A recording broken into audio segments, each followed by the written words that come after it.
Hello everyone, how are you? I welcome to you in my YouTube channel. Students, today we will discuss the last portion of this unit. We are not afraid to die if we can all be together.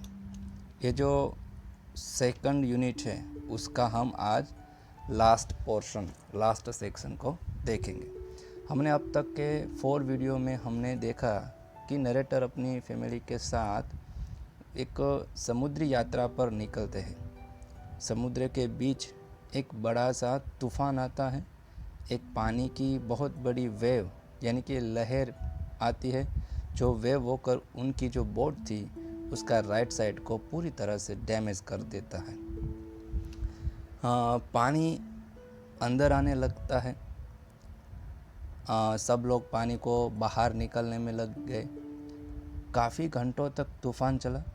Narrator को लगा कि अब हम नहीं बच पाएंगे, लेकिन wave walker जो बोट थी उसने तूफ़ान को पार कर लिया। On January 4, after 36 hours of continuous pumping, they could pump the water out. Mary found some corned beef and biscuit. They ate their first meal in almost 2 days. उसने 2 दिन में अच्छी तरह से एक बार मील जो भोजन है वो लिया था। But their respite was short-lived. At 4 p.m., black cloud began building up behind them. The wind was back to a 40 knot, and the wave rose high. By the morning of January 5, the situation became again desperate. The narrator and Mary sat together holding hands in the evening. Both of them felt that the end was very near. हमारे जो narrator है और उसकी wife, उस दोनों ने ऐसा लगता था कि अब हमारा जो एंड है वो नज़दीक है, नियर है। फ्रेंड्स, यहाँ से हम लेसन को आगे पढ़ेंगे। Let's read the lesson now.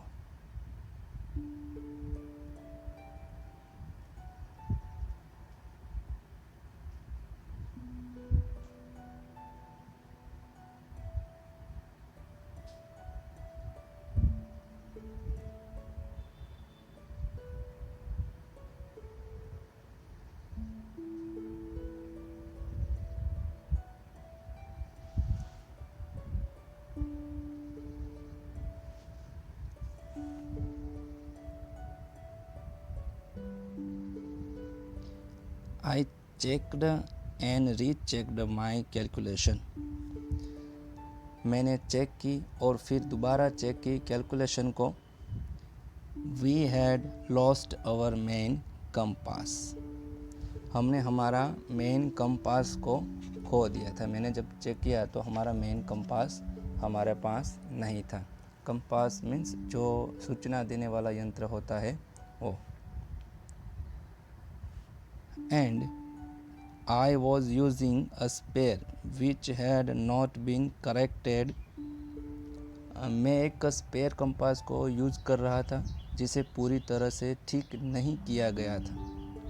For magnetic variation, चुंबकीय बदलाव के साथ उसे ठीक नहीं किया गया था। जो मैं स्पेयर कंपास यूज़ कर रहा था उसे पूरी तरह से ठीक नहीं किया गया था। I made an allowance for this. मैंने गुंजाइश रखी थी इसके लिए। And another estimate of the influence of the westerly currents. और क्या प्रभाव होता है इस वेस्टर्नली हवाओं का, इसका एस्टिमेट लगाने के लिए। Which flow through this part of the Indian Ocean. जो हवा इस पार्ट में बहती है, चलती है, उसका अंदाज़ लगाने की मैंने गुंजाइश रखी थी। जो इंडियन ओशन में जो हवाओं का प्रभाव होता है वो हवाओं का प्रभाव जानने के लिए मैंने एक गुंजाइश रखी थी। अबाउट 2 PM, लगभग 2 बजे थे, आई वेंट ऑन डेक, मैं डेक पर गया, and asked Larry to steer a course of 185 degree. मैं डेक पर गया, मैंने लेरी से कहा कि वो कौन से रास्ते पर चले, 185 मार्क डिग्री के मार्क पर चले। और मैंने लेरी को कहा, इफ़ वी वेर लकी, अगर हमारी किस्मत अच्छी हुई, I told him with a convention, मैंने उसे बताया पूरे विश्वास के साथ, आई डिड नॉट फील, जो मुझे भी फील नहीं हो रहा था, he could expect to see the island at about 5 PM, कि वो उम्मीद कर सकता है कि वो आइलैंड दिख जाए 5 बजे, जो हमारी किस्मत अच्छी हुई तो। जो वे वॉकर बोट थी वो काफ़ी डैमेज हो गई थी, किसी भी आइलैंड में लैंडिंग करना ज़रूरी था। तो नरेटर को लगता था कि हम 185 डिग्री के स्पीड से 40 नॉट्स के स्पीड से जो बोट को चलाए तो हम 5 बजे तक इस आइलैंड पर पहुंच जाएंगे, ऐसा ही उसकी उम्मीद थी। Then with a heavy heart, उसके बाद भारी दिल के साथ, आई वेंट बिलो, मैं नीचे गया, climbed on my bunk and amazing dozed of, मैं बंक के ऊपर चढ़ा। हैरानी की बात ये थी कि मुझे नींद आ गई, हम इतनी परेशानी में थे फिर भी मुझे नींद आ गई। When I woke it was 6 PM, जब मैं जागा तब शाम के 6 बज चुके थे। एंड ग्रोविंग डार्क, और अंधेरा सा होने लगा था।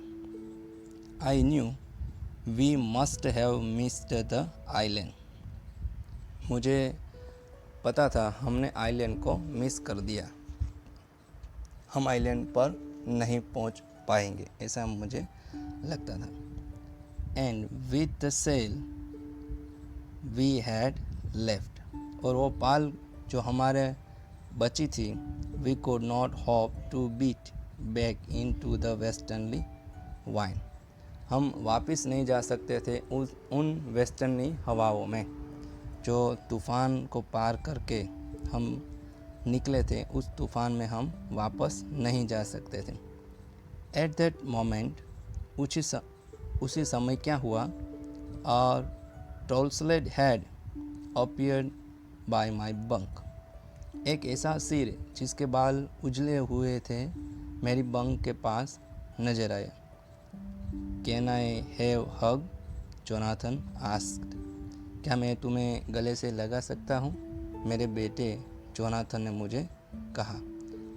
सुई वॉज राइट बिहाइंड हिम, मेरी बेटी जो सुजैन थी वो भी बिल्कुल उसके पीछे खड़ी थी।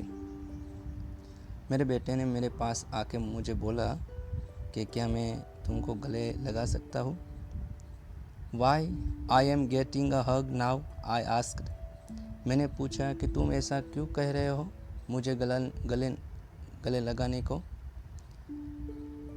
Because you are the best daddy in the world, क्योंकि पूरे वर्ल्ड में तुम सबसे अच्छे सबसे बेस्ट डैडी हो। And the best captain, my son replied, और बेस्ट कैप्टन भी हो, मेरे बेटे ने मुझे कहा कि आप सबसे अच्छे डैडी हो, बेस्ट डैडी हो और बेस्ट कैप्टन भी हो, इसलिए मैं आपको गले लगाना चाहता हूँ। Not today John, I am afraid, आज तो नहीं जॉन, मुझे दुख है कि आज तो मैं बेस्ट डैडी साबित नहीं हुआ। वाई, क्यों। You must be, said Sue in a matter of a fact voice, मेरी बेटी सुजैन ने मुझे कहा सच बोलते हुए ऐसी आवाज़ में, तुम पक्का ही हो। यू मस्ट बी, तुम पक्का ही बेस्ट डैडी हो। यू फाउंड द आइलैंड, तुमने आइलैंड को ढूंढ लिया। वॉट आई शाउटेड, क्या आई शाउटेड, मैं चिल्लाया। It's out there in front of us, they chorused, ये हमारे बिल्कुल सामने ही है, वो मिलकर बोले। As big as a battleship, इतना बड़ा कि जैसे कोई बैटलशिप होता है उतना बड़ा। आई रूश्ड ऑन डेक, मैं डेक पर भागा। And gazed with relief at the star outline of isle Amsterdam,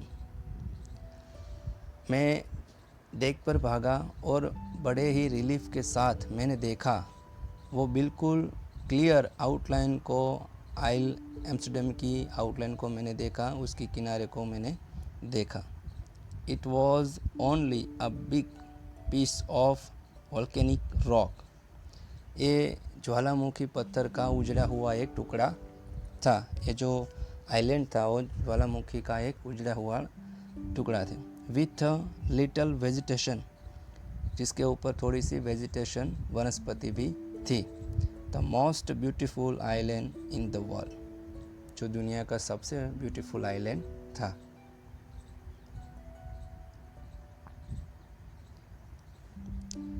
we anchored offshore for the night, उस रात हमने किनारे पर ही लंगर डाला।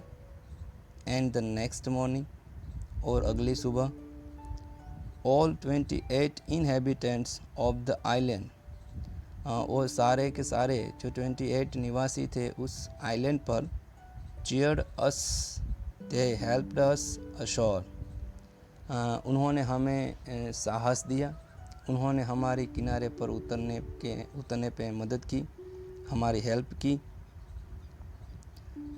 With land under my feet again, जब मैंने महसूस किया लैंड की अपनी पैर के नीचे दोबारा, मैंने अपने पैरों के नीचे काफ़ी दिनों बाद लैंड को महसूस किया, ज़मीन को महसूस किया।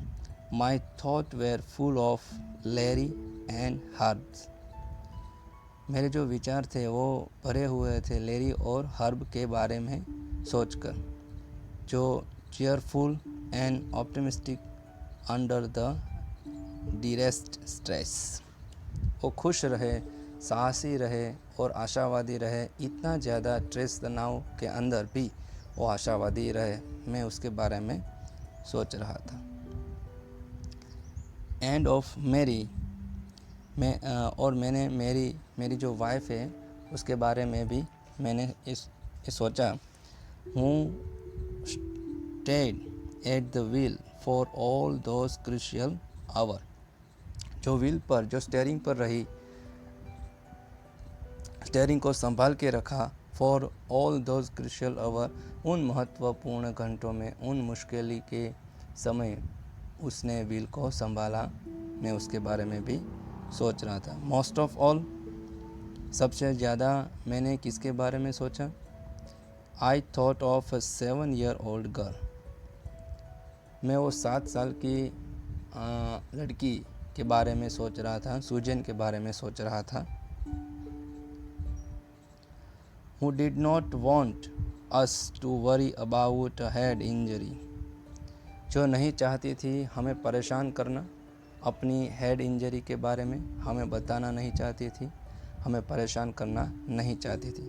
Which subsequently took 6 minor operations to remove a recurring blood clot between skull and skull, जो बाद में उसके 6 छोटे छोटे ऑपरेशन हुए हटाने के लिए उस जमे हुए ब्लड को जो स्किन और स्कल के बीच में थे, जो ब्लड जो क्लॉट हो गए थे, उस ब्लड को हटाने के लिए 6 माइनर ऑपरेशन करना पड़ा। End of 6-year-old boy who was not afraid to die, और बाद में 6-year-old बॉय, अपने बेटे के बारे में मैंने सोचा जिसे मरने से भी डर नहीं लगता था। तो फ्रेंड्स, यहाँ पे ये लेसन एंड होती है। We Are Not Afraid to Die is the story of a rare courage and perseverance of the narrator's family. It compares his wife and children with the crewmen. All the danger and disasters were confronted with a passion, courage, and determination. Never did anybody shake or wave even for a second. Even the children showed an exemplary courage. They were not afraid to die. They were ready to die with their dad and mom together. Friends, यहाँ पर ये lesson and होता है। ये lesson में हमें करेज दिखाई गई है। नरेटर की पूरी फैमिली ने तूफ़ान का हिम्मत के साथ सामना किया। जो जोनाथन और सुजैन थी उसने भी काफ़ी हिम्मत दिखाई। छोटे छोटे बच्चे थे लेकिन उसने भी काफ़ी हिम्मत दिखाई इन क्रूशियल पीरियड में, टाइम में। फ्रेंड्स, यहाँ पर ये वीडियो एंड होती है।